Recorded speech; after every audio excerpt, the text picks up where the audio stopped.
ಅಂದರೆ 10% ಹೈಕ್ ಆಗಿದೆ. ಇದನ್ನು ಯಥಾವತ್ತಾಗಿ ಇಂಪ್ಲಿಮೆಂಟ್ ಮಾಡಿರ್ತಕ್ಕಂಥದ್ದು ಯಾರು? ಇದೇ ಕೇಂದ್ರ ಸರ್ಕಾರ. ಕೇಂದ್ರ ಸರ್ಕಾರ ಡಿವಲ್ಯೂಷನ್ ಆಫ್ ಟ್ಯಾಕ್ಸ್ ವಿಚಾರದಲ್ಲಿ 32% ಇಂದ 42% ಅಂದರೆ 10% ಇನ್ಕ್ರೀಸ್ ಮಾಡಿರ್ತಕ್ಕಂಥದ್ದು. ಹಾಗಾದ್ರೆ ಇದು ಅನ್ಯಾಯನ? ಹಾಗಾದ್ರೆ ರಾಜ್ಯ ಸರ್ಕಾರಕ್ಕಾಗಿರ್ತಕ್ಕಂಥದ್ದು ಅನ್ಯಾಯನ? ಹಾಗಾದ್ರೆ ಇವತ್ತು ಫೈನಾನ್ಸ್ ಕಮಿಷನ್ ಗ್ರಾಂಟ್ಸ್ ಬಗ್ಗೆ ಚರ್ಚೆ ಆಗ್ತಾ ಇದೆ ಕಳೆದ 19-20 ತಿಂಗಳಿಂದ. ಮಾನ್ಯ ಸಭಾಧ್ಯಕ್ಷರೇ, ಇವತ್ತು ನಾನು ಹೇಳೋದಕ್ಕೆ ಇಚ್ಛಪಡ್ತೇನೆ, 13th ಫೈನಾನ್ಸ್ ಕಮಿಷನ್ ಇಂದ 13th ಫೈನಾನ್ಸ್ ಕಮಿಷನ್ 2010ರಿಂದ 2015ವರೆಗೂ ಅಂದರೆ ಇಂದಿನ ಆವಾಗ ಬಂದಿರತಕ್ಕಂಥ ನಮ್ಮ ರಾಜ್ಯಕ್ಕೆ 61,691 ಕೋಟಿಗಳು ಮಾತ್ರ. ಅಂದರೆ 13th ಫೈನಾನ್ಸ್ ಕಮಿಷನ್ 2010ರಿಂದ 2015ವರೆಗೆ ರಾಜ್ಯಕ್ಕೆ ಬಂದಿರತಕ್ಕಂಥದ್ದು 61,691 ಕೋಟಿ. 14th ಫೈನಾನ್ಸ್ ಕಮಿಷನ್ ನಮ್ಮ ರಾಜ್ಯಕ್ಕೆ ಬಂದಿರತಕ್ಕಂಥದ್ದು ಅಂದರೆ ನರೇಂದ್ರ ಮೋದಿಜಿಯವರು ಕೇಂದ್ರದಲ್ಲಿ ಪ್ರಧಾನಮಂತ್ರಿ ಆದಮೇಲೆ ನಮ್ಮ ರಾಜ್ಯಕ್ಕೆ 2015ರಿಂದ 2020ವರೆಗೆ ಬಂದಿರತಕ್ಕಂಥದ್ದು 1,51,309 ಕೋಟಿ. 13th ಫೈನಾನ್ಸ್ ಕಮಿಷನಲ್ಲಿ 61,000 ಕೋಟಿ ಬಂದರೆ 14th ಫೈನಾನ್ಸ್ ಕಮಿಷನಲ್ಲಿ NDA ರೂಲ್ ಬಂದಾಗ 1,51,000 ಕೋಟಿ ಬಂದಿರತಕ್ಕಂಥದ್ದು.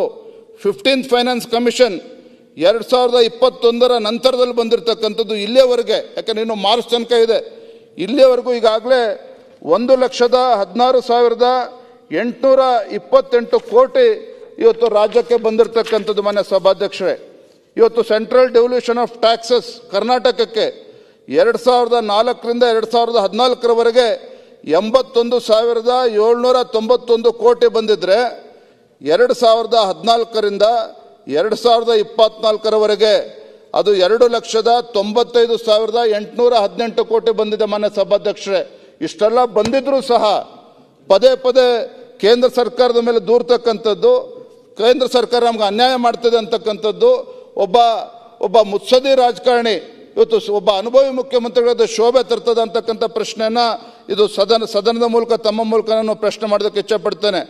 Central grant in aid to Karnataka 2014ರಿಂದ 2014ರಲ್ಲಿ 60,000 ಕೋಟಿ ಬಂದಿದ್ರೆ 2014 ನಂತರದಲ್ಲಿ 2,36,000 ಕೋಟಿ ಬಂದಿರತಕ್ಕಂಥದ್ದು. ಅಂದರೆ ಮೋರ್ ದೆನ್ 290% ಇವತ್ತು ಗ್ರಾಂಟ್ ಇನ್ ಏಡ್ ಇವತ್ತು ಕರ್ನಾಟಕಕ್ಕೆ ಜಾಸ್ತಿ ಆಗಿರ್ತಕ್ಕಂಥದ್ದು ಅನ್ನೋದನ್ನ ಈ ಸಂದರ್ಭದಲ್ಲಿ ನಾನು ಈ ಸದನ ಗಮನಕ್ಕೆ ತಮ್ಮ ಮೂಲಕ ತರೋದಕ್ಕೆ ಇಚ್ಛಪಡ್ತೇನೆ. ಮಾನ್ಯ ಸಭಾಧ್ಯಕ್ಷರೇ, ಸಾಕಷ್ಟು ಸದಸ್ಯರು ಆಡಳಿತ ಪಕ್ಷದವರು ಪ್ರಶ್ನೆನ ಮಾಡಿದರು. ಇಲ್ಲ ಸ್ವಾಮಿ, ಇವತ್ತು ನಮ್ಮ ರಾಜ್ಯದಲ್ಲಿ GST ಬರುವ ಮುಂಚಿತವಾಗಿ ವ್ಯಾಟ್ ಇದ್ದಾಗಲೇ ನಮ್ಮ ರಾಜ್ಯಕ್ಕೆ ಬಹಳ ಅನುಕೂಲ ಆಗ್ತಿತ್ತು ಅಂತೇಳಿ ಸಾಕಷ್ಟು ಜನ ಆಡಳಿತ ಪಕ್ಷದ ಸದಸ್ಯರು ಹೇಳ್ತಾ ಇದ್ರು.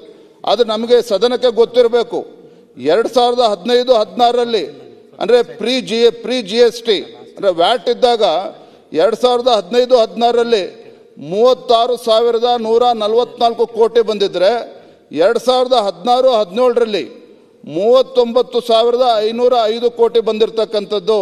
ಮತ್ತೊಮ್ಮೆ ಹೇಳ್ತೇನೆ ಮಾನ್ಯ ಸಭಾಧ್ಯಕ್ಷರೇ, 2015-16ರಲ್ಲಿ 36,144 ಕೋಟಿ ಬಂದಿದ್ರೆ 2016-17ರಲ್ಲಿ 39,505 ಕೋಟಿ ಬಂದಿರತಕ್ಕಂಥದ್ದು.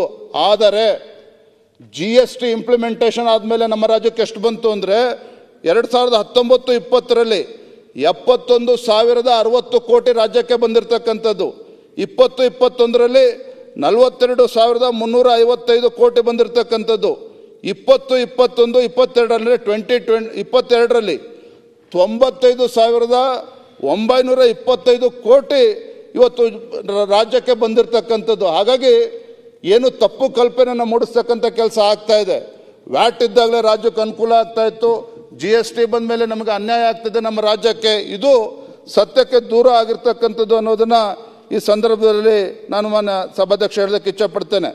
ಮತ್ತೊಂದು ಕಡೆ ಮುಖ್ಯಮಂತ್ರಿಗಳು ಪದೇ ಪದೇ ಹೇಳ್ತಾರೆ, ದುರಂತ ಅಂತ ಹೇಳಿದ್ರೆ ಹಣಕಾಸಿನ ಸಚಿವರು ಇವತ್ತು GST ಇಂಪ್ಲಿಮೆಂಟೇಷನ್ ಆದಮೇಲೆ ಇವತ್ತು 2017ರಿಂದ 2022ರಲ್ಲಿ GST ಕಾಂಪನ್ಸೇಷನ್ ಆ್ಯಂಡ್ ಡೆಫಿಸಿಟ್ ಇತ್ತು, ಅದನ್ನು ತುಂಬತಕ್ಕಂಥ ಕೆಲಸ ಕೇಂದ್ರ ಸರ್ಕಾರ ಮಾಡಬೇಕಾಗಿತ್ತು. ತಮಗೆ ಗೊತ್ತಿರಲಿ ಮಾನ್ಯ ಸಭಾಧ್ಯಕ್ಷರೇ, ಇಡೀ ದೇಶದಲ್ಲಿ ಇವತ್ತು GST ಕಾಂಪನ್ಸೇಷನ್ ಹೈಯೆಸ್ಟ್ ಬಂದಿರತಕ್ಕಂಥದ್ದು ಕರ್ನಾಟಕ.